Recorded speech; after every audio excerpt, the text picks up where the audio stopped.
सीताराम। अयोध्या से मैं रविंद्र ओझा महाराज स्वागत करता हूं आपका अपने चैनल चमत्कारिक शक्ति और मंत्र में। आज आपको एक अलौकिक शक्ति के बारे में ज्ञान देने जा रहा हूं, बताने जा रहा हूं। चित्कारा शक्ति ये उत्पन्न कहां से, ये उत्पन्न हुई, आपको ज्ञान होगा, पढ़ा होगा आपने कि देव और दानों के युद्ध में जब शांति वार्ता की बात हुई तो समुद्र मंथन का विषय आया। भगवान ने कहा समुद्र मंथन किया जाए, इसमें बंटवारा होगा, जो भी रत्न निकलेंगे उनका, और सब आपस में बांट लेंगे। समुद्र मंथन हुआ। समुद्र मंथन में एक अद्भुत चीज निकली, ऐरावत हाथी। ये बहुत ही प्रचंड शक्तिशाली, बहुत प्रभावशाली और दिव्यवान अद्भुत शक्ति के मालिक थे। ये उत्पन्न हुए समुद्र मंथन में, और उत्पन्न होते ही इन्होंने अपनी सूंड को उठा करके 3 बार चीत्कार किया। उसी चीत्कार से उत्पन्न हुई ये चित्कारा शक्ति। प्रथम चित्कार शत्रु विनाश के लिए, दूसरा जो चित्कार हुआ वो अलौकिक ज्ञान के लिए, और तीसरा चित्कार हुआ वो आप लोगों के लिए अलौकिक भौतिक ज्ञान शक्ति। इसको बोलते हैं चित्कारा शक्ति। ये अलौकिक भौतिक ज्ञान शक्ति जो है, ये उत्पन्न हुई, ब्रह्मांड में गुंजायमान हुई, और देवी देवताओं ने इसको ग्रहण किया। साधु संतों ने इसका आवाहन करके, सिद्ध करके इस चित्कारा अलौकिक ज्ञान भक्ति को, भौतिक शक्ति को प्राप्त किया। ये वो भौतिक शक्ति है जिसका स्वरूप है कि अगर आप इसको, लेकिन इसकी जो मंत्र है वो आपको कम से कम 1121 बार पढ़ना होगा, तभी ये शक्ति ऊर्जा आपके अंदर आती है। अलौकिक भौतिक चित्कारा शक्ति, इसको साधु संतों ने ग्रहण किया। इसका कार्य क्या है वो मैं आपको बताऊंगा। इसका कार्य है कि आपके आत्मज्ञान, ब्रह्म ज्ञान को खोलती है। जब इसके मंत्रों का आप आवाहन करके जाप कर लेते हैं तो अलौकिक ज्ञान आपके ब्रह्म ज्ञान को, ब्रह्मांड को खोलती है। और जिस व्यक्ति का ब्रह्मांड खुल जाता है वो सारे ज्ञानों को प्राप्त कर लेता है, लौकिक भौतिक सभी वस्तुओं को देख लेता है, जान लेता है।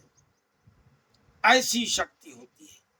जब आपका ब्रह्मांड का ज्ञान, ब्रह्म ज्ञान खुलता है तो आप सब कुछ जान लेते हैं। चर अचर के बारे में, सब चीजों के बारे में बिना बताए ज्ञान प्राप्त हो जाता है। चीजें आपको दिखने लगती हैं सामने।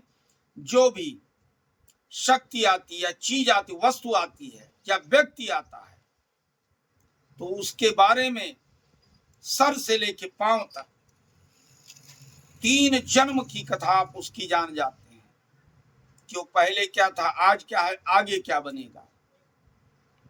ऐसी अलौकिक शक्ति को प्राप्त करने के लिए आपको इस चित्कारा भौतिक शक्ति का आवाहन करना होगा, सिद्ध करना होगा। अब सिद्ध करने के लिए यहाँ कोई फोटो की जरूरत नहीं है, किसी व्यक्ति विशेष की जरूरत नहीं है। आपको बैठना है रात्रि में, पूर्णतः स्नान ध्यान करके एक वस्त्र में। इसके लिए वस्त्र कौन सा रहेगा? हरे रंग का वस्त्र रहेगा, वो धारण करेंगे। सिर्फ एक वस्त्र शरीर पर, और माला की कोई जरूरत नहीं। आपको अगर नहीं समझ में आता है तो माला ले लें समझने के लिए। रुद्राक्ष लेके, रुद्राक्ष की माला। और इस मंत्र को, चूंकि ये गुरु ज्ञान द्वारा प्राप्त है और गुप्त मंत्र है, ये मैं आपको मुख से नहीं बता सकता कि वीडियो में बताने लगूं। ये आपको डिस्क्रिप्शन बॉक्स में दिया जाएगा। इस मंत्र को 1121 बार जप करना है। इनको रोली चंदन नहीं चढ़ाना है, इनको काला टीका लगाना है और धतूरे का काला फूल चढ़ाना है। काले धतूरे का फूल, या उनका बीज फूल ना मिले तो चढ़ा करके प्रथम आपको ध्यान करना है चित्कारा शक्ति का कि हे प्रभु, हे अलौकिक शक्ति, हे ज्ञान मार्ग के विस्तारक, मैं आपके शरण में आया हूं। आप आकर के मेरे ज्ञान चक्षु को खोलें और मुझे शक्ति प्रदान करें, जिसके जरिए मैं लोकहित जनहित का कार्य कर सकूं। और 3 बार प्रणाम करके ध्यान करके मन में, कोई वस्तु तस्वीर तो है नहीं, तो मन में ध्यान करना है किसका, ऐरावत हाथी का, उनके स्वरूप का, और मंत्र जाप शुरू कर देना है।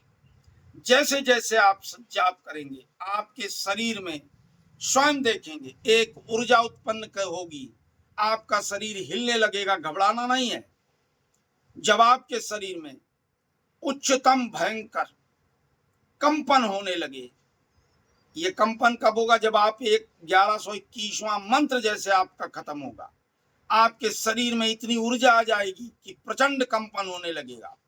उसी समय उस शक्ति को ध्यान करके एक हाथी, यूं बोला जाए शब्दों में, छाया सी आएगी। उसका ध्यान करके आपको तुरंत सिर झुकाकर नमन करके उनको भोग देना है। काहे का, मालपुए का भोग दे करके प्रणाम करके, और तुरंत दाहिना हाथ बढ़ाकर जहां वो छाया दिख रही है उसको ऐसे ले करके अपने मस्तक पे लगा लेना है और 15 मिनट बैठे रहना है आंख बंद करके। फिर उठने के बाद आप देखेंगे जो ऊर्जा आपके अंदर होगी, जो शक्ति आपके अंदर होगी, कि आप स्वयं महसूस करेंगे। जो भी व्यक्ति आपके सम्मुख आएगा उसको बोलने की आवश्यकता नहीं पड़ेगी। आप धारा प्रवाह एक ही शब्द में उसके सारे भविष्य, भूत, वर्तमान सब आप बता देंगे, अगला पिछला जो भी होगा। तो इस शक्ति का उच्चारण करें, इसकी साधना करें और प्राप्त करें इस शक्ति को, लेकिन लोकहित जनहित में कार्य करें और प्रसन्न रहें।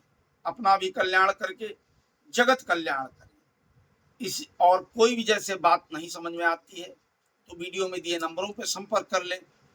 आना चाहें अयोध्या में आके इतवार के दिन मिल सकते हैं, रविवार को। और बाकी ये कि मेरे इस वीडियो को फिर एक बार कहूँगा, इच्छा आपकी, मन आपका, ज़्यादा से ज़्यादा जितना आप लाइक शेयर सब्सक्राइब करेंगे, ईश्वर आपका, माँ शक्ति आपका कल्याण करेंगी। इसी के साथ मैं रविंद्र ओझा महाराज अयोध्या से आप लोग से विदा लेता हूँ। जय श्री सीताराम।